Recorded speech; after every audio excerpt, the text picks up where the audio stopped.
Elbaj, situated in the low-lying coastal margins across the bay from Monte Palma's capital, Santa Marina, represents one of the most acute concentrations of urban poverty documented in the Caribbean basin this decade.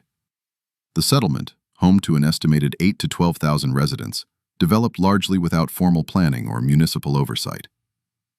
Its origins trace to the early 1960s, when the rapid expansion of the Compañía Energética Nacional de Palma drew thousands of workers and rural migrants to the eastern shore. Housing demand far outpaced any formal provision, and families settled where they could, on the low ground the city had no other use for. What emerged was not a planned community, but an accumulation of necessity. Structures built from salvaged timber, corrugated iron, and concrete block now extend across the waterlogged terrain in dense, largely unserviced clusters. Access to potable water remains intermittent. Sanitation infrastructure is critically inadequate for the population density observed.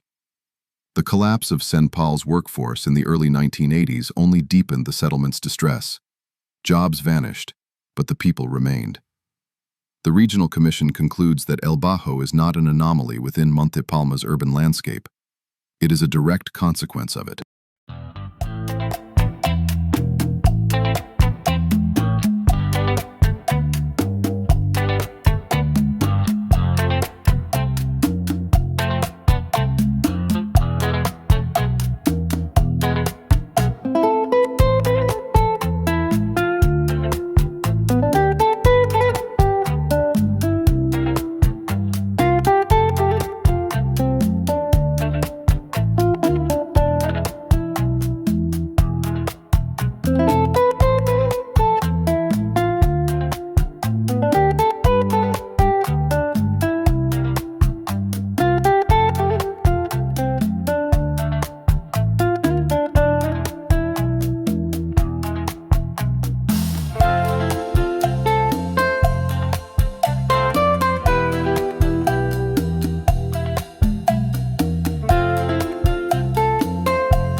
Hello, and welcome back to Monte Palma. Finally, we are back in Monte Palma after being away for far too long.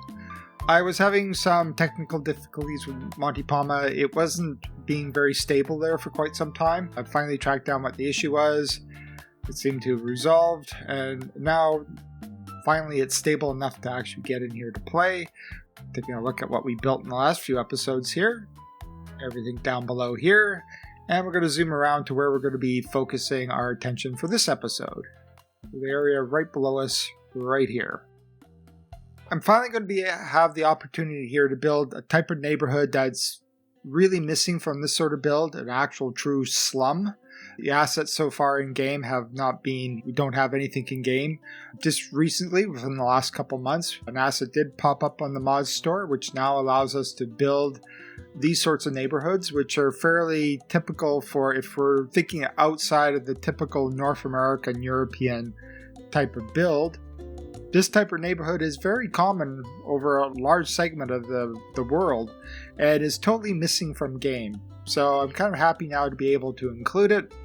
Right here at the beginning, I'm just laying out the roads. This is going to be fairly non-standard. This is going to be kind of a haphazard area, so no grids. The roads are just going to form where they form, basically dirt tracks where people walk, and then the buildings just kind of grow up around them. So I'm being really haphazard here, not it too much. I'm just as randomly as possible.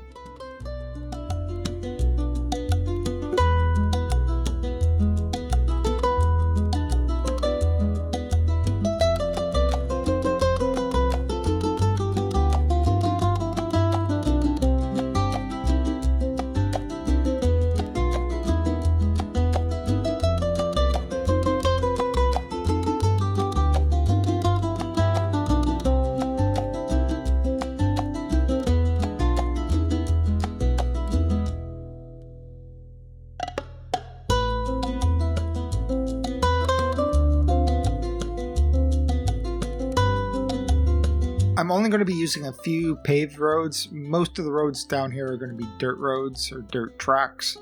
Now, we are dealing with the game mechanics, so some things are just baked into the game, so we'll just have to do the best we can here. Like services, like water, and just baked right in.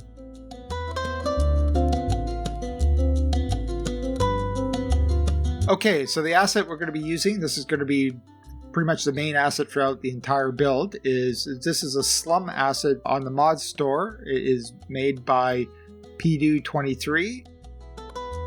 If you need a neighborhood that is a little less conventional, these are wonderful.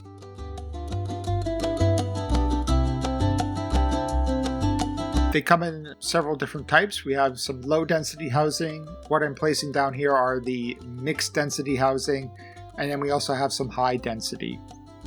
These are a little deceptive. These mixed density lots here, they have pretty high population numbers associated with them. The ones I'm placing here have capacity, I think it's like 140 to 160 residents. Yeah, you can put in a huge number of people in a very tiny area with these.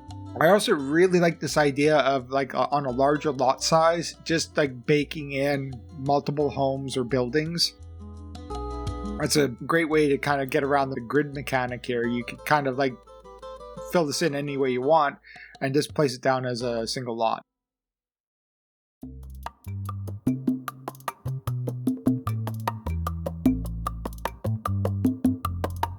These are the high density tenement housing. These hold maybe 400, 600 people in them. So once again, you can pack a lot of people into a very, very tiny place, which is what this kind of neighborhood would be. There'd be a very high density of people living in here.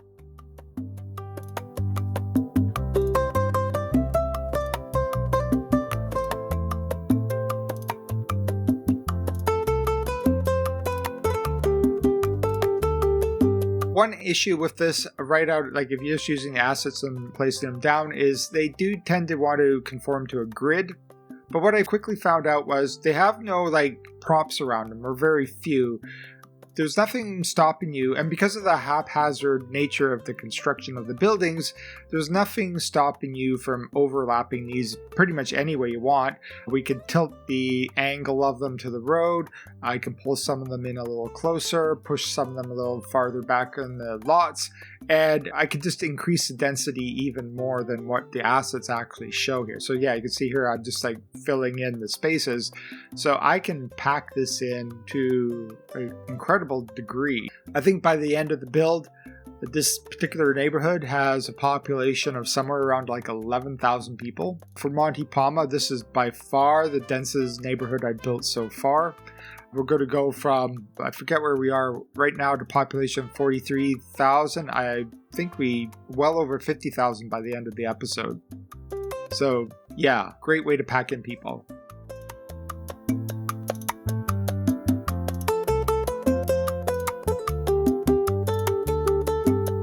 We also have this Brazilian housing. Sorry, I forget the creator of this. This is also on the mod store. These are like kind of like walled in single family homes. These are also nice, a little difficult to place because of the walls. They also work very well. They do have a bit of a pathing issue here. You can see like on this particular one. So you have to be kind of careful when you place these. There isn't really a whole lot to show. Like I don't really have a whole lot to talk about for this episode. For the first half, I'm just going to be placing all the buildings, lining them up, packing them in as best I can. Later in the episode, I'll be detailing out the area around this neighborhood as well.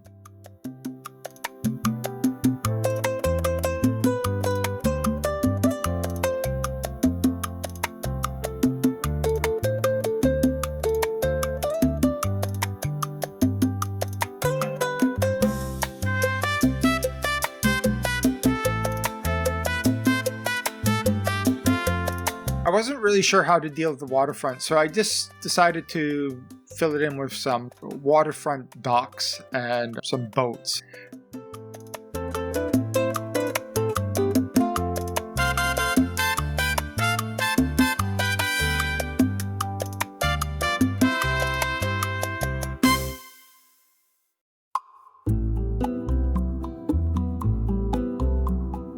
These are wonderful assets. They're extremely well detailed.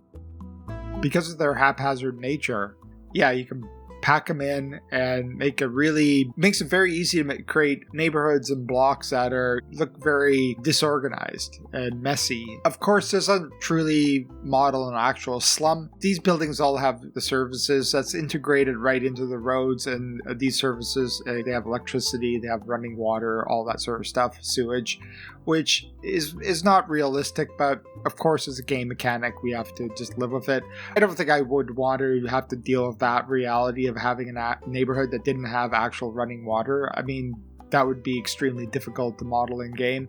We're just going to have to overlook that shortcoming, but for gameplay I think it's okay.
Going to be cutting the neighborhoods into the hillsides just a little bit. I had to be a little careful here. I probably would have wanted to make it a little larger than it was. I quickly realized that the density was ramping up very, very quickly. One of the main issues with this is the road access. There's only 2 roads leading into this particular neighborhood. The burden on infrastructure for the city was going to be pretty extreme. I couldn't build it out as much as I wanted to. I still have to think about the game mechanics here and what actually would work in game.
The other thing I had a bit of a problem with for this particular episode was transitioning this particular neighborhood into the rest of the city. I wasn't exactly sure how to go about that. The idea I kind of went with was probably just on the outskirts of it as we get closer to the ridge line where all the more expensive properties are facing they kind of go down the opposite slope towards the water there. We got all the nice expensive homes up at the top. So I figured some tenement housing would probably be appropriate. For anybody thinking like this is a bit extreme, having some rich condos right beside a slum area, no, it's not. That's actually kind of typical. Land development for these sorts of areas is really pretty haphazard. So you can get all sorts of strange combinations of like bumped right up next to luxury condos and all the sorts of oddities like that.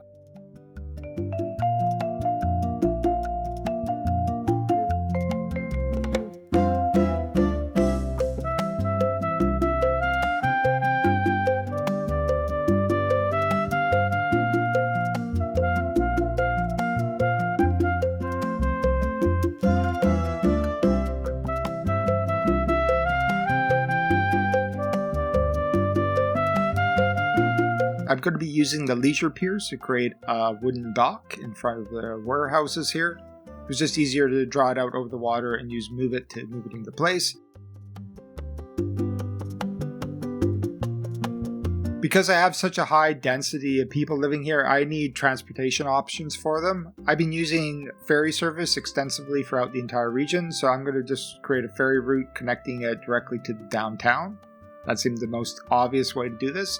This ferry gets very, very busy later in the game. The one thing I wish I had was custom assets for the actual ferries. Something a little older and a lot more like run down for the ferry would be very appropriate for this sort of neighborhood. Unfortunately, we don't have that in game yet, but you never know. Something might pop up in the future. For this very narrow section between the two roads here, I wasn't sure how well this would work, but honestly, just placing the asset, pulling them a little closer to the road, and then placing another asset on the opposite road and pulling it close to the road down there worked very well.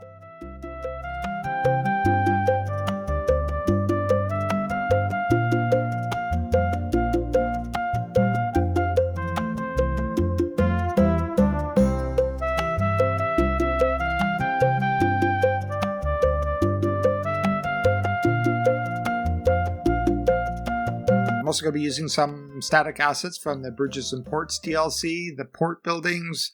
These I think are from the fishing industry. Some of these are work very well just as generic looking warehouses and stuff like that. Also, we had this wooden dock from the Bridges and Ports. This also looks really nice. You have to be careful when placing it though. It will suffer water damage. You have to go back in here and make sure that most of the asset is sitting on dry land.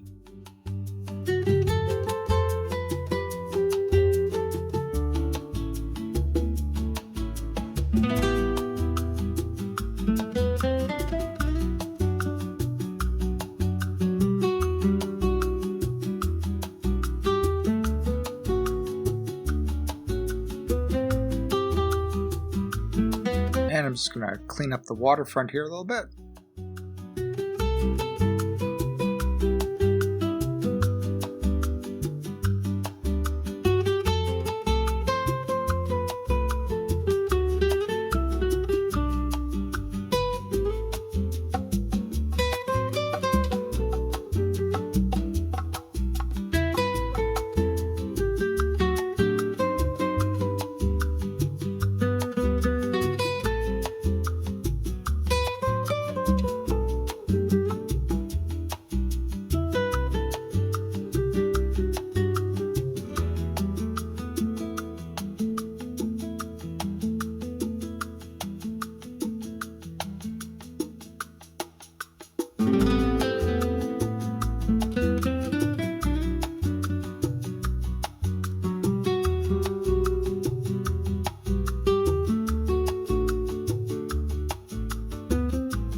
The great thing about the slum assets is quite a few mixed residential buildings, so you have like commercial mixed right in.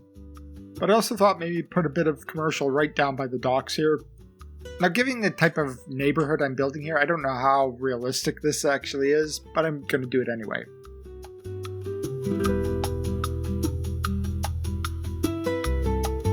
For the transitional areas between the slums and the rest of the city, I'm going to be using a technique I've used extensively already for a lot of this build. I'm using some static assets here with the European waterfront buildings. Because they're static, they have no yards attached to them. I can place them as I want. I can stack them. I can push them into the hillside. And it's just basically building out a little bit of a transition zone here. I'm not going to show a whole lot of this part of the build. I already have several episodes where I'm doing this extensively. So if you want to go watch that, feel free to go back and watch some of those. The idea here is just to pack the buildings in to really kind of play up on the density. In other parts of Monte Palma, what I would do with these sorts of neighborhoods is I would bed some zoning cubes inside them to give them actual functionality as residential housing. Since I already have a fairly high population for this particular neighborhood, I'm not going to do that here.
What I've been trying to do in the last few episodes is kind of streamline my detailing process into a repeatable steps.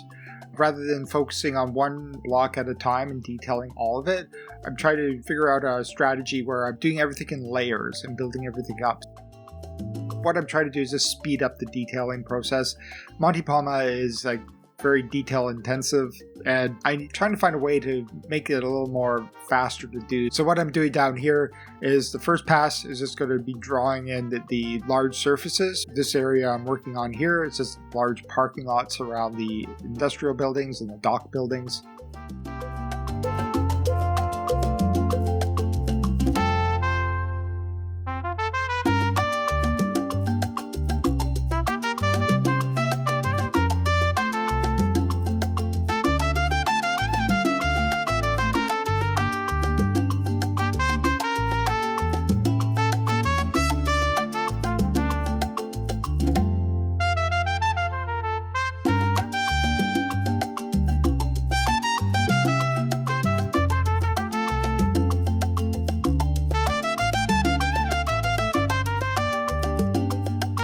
For the slum neighborhoods themselves, there's way too much green grass here, so I was trying to figure out a way to disguise this a little bit.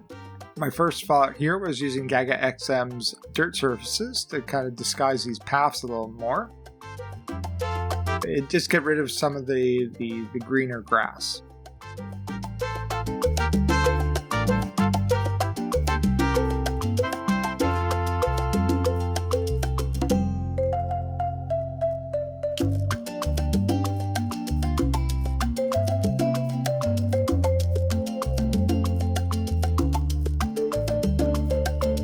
I decided it probably wasn't quite enough, so I'm now going to go over top of the entire area with one of his stone surfaces. It's kind of like a gravel surface, and I think that looks a lot better. Everything is blended in a little bit more. Not so much green grass all around these buildings. Now I'm just going to go in here. First thing I'm going to do is the gravel surface over the entire block. I'm going to do this all in one pass over.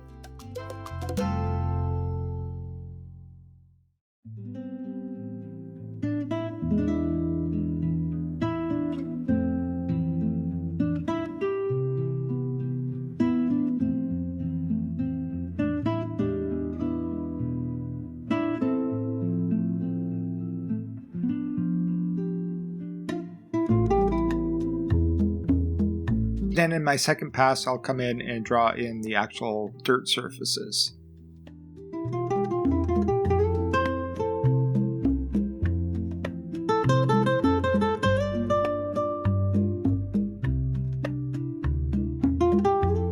I'm going to be using net lanes to cover up the vanilla roads.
And for the final step is a little more custom detailing for a few blocks. I'm not going to do it for the entire neighborhood, but for a couple of the streets, I am going to just put in a little extra effort and pump up the detailing to something a little more finished. For these, I'm obviously going to be relying heavily on real vision decals for this part. What I'm trying to do here is trying to blend in the paved road, so this is obviously way too perfect looking. The net lanes for the dirt roads and the paved roads, so I'm just going to be using a few decals here to blend the two together. Disguising the paved roads was the harder thing to do here.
see, we have like an insane number of people here waiting for the ferry, but that somehow feels appropriate for the type of neighborhood we built, for the particular region of the world we are in as well.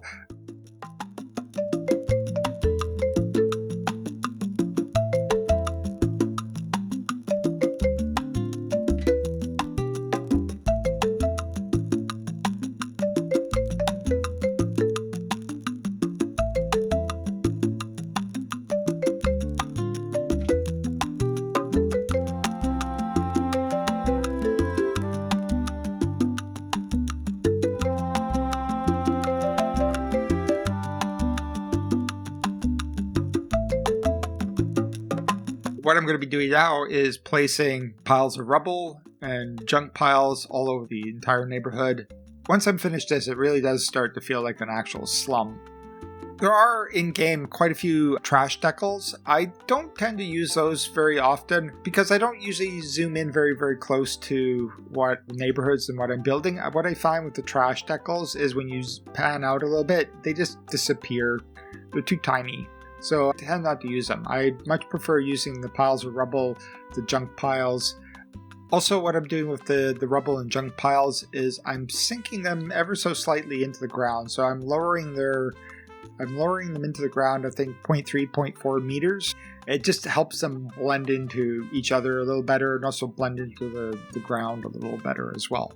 Sometimes if you don't do that and you place them, they look like they're kind of floating on top of the surface. So just sinking them down a little bit fixes that issue.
And I'm going to add a couple of junk cars here. I'm not going to do too many of these. I think that too many would start to look maybe a bit over the top. Just a handful of them scattered about.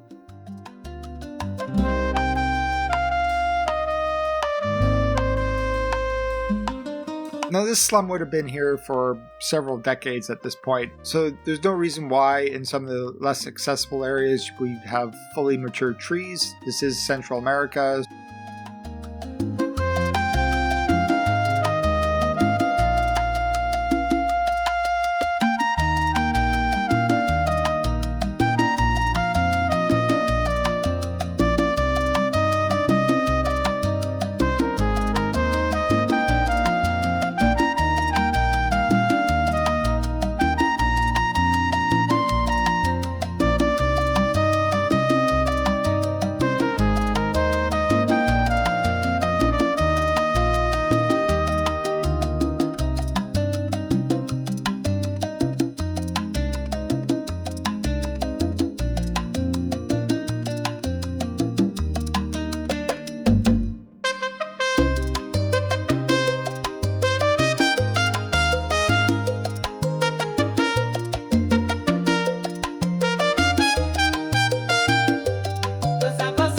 With the transition between the slum and the rest of the city it's fairly steep terrain in here, so I'm just going to be filling in with trees. This top-down look here, everything looks fairly flat, but the areas I'm filling in with dense forested areas right here, this is fairly steep terrain in here.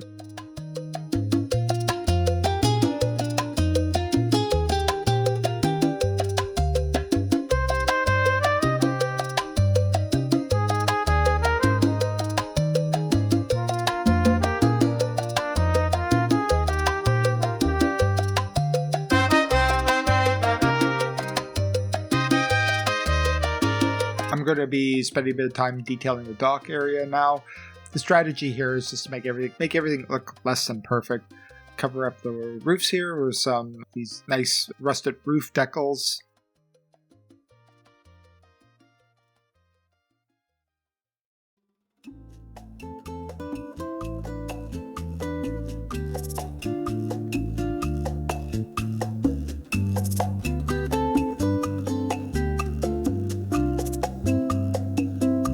Once I have all the base surfaces in, then I will come back and use decals here to put in all the wear and tear and the age and look like it's been here forever, make it look crumbly, make it look really run down. These would not be nice areas to hang around in, obviously.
One decal I don't use enough of are these wet surfaces. These are great for, they're not very obvious when you first look at them, but if you just like pan around, sometimes the light just catches them just the right way. You get these really cool reflections.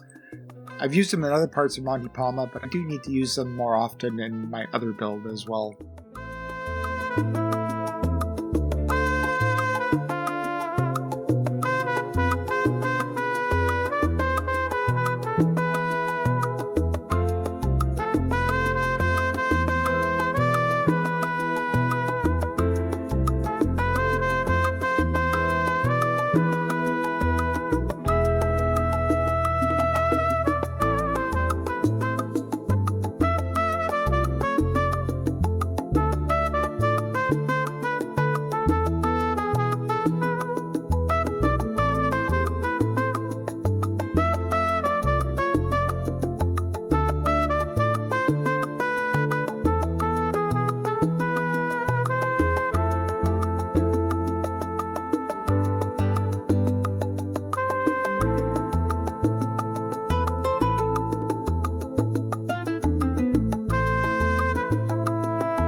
But that brings us to the end of this episode. If you stuck around to the very end, thank you so much for watching. I really do appreciate it.